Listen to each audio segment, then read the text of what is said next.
Whooping cough prevention. Vaccination is the key to prevention.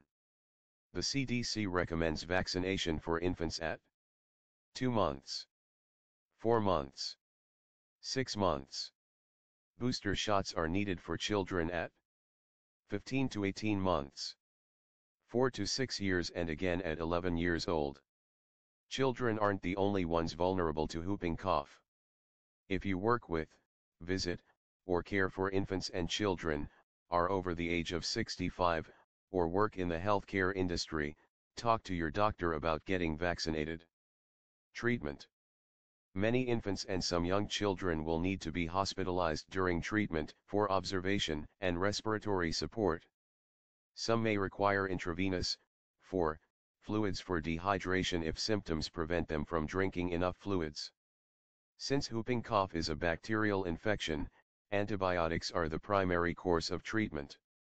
Antibiotics are most effective in the early stages of whooping cough, however, they can also be used in the late stages of the infection to prevent it from spreading to others.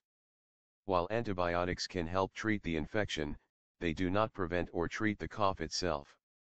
Cough medicines are not recommended. They have no effect on whooping cough symptoms and may carry harmful side effects for infants and small children. Most doctors suggest using humidifiers in your child's bedroom to keep air moist and help alleviate symptoms of whooping cough. Subscribe us to know more health tips and home remedies.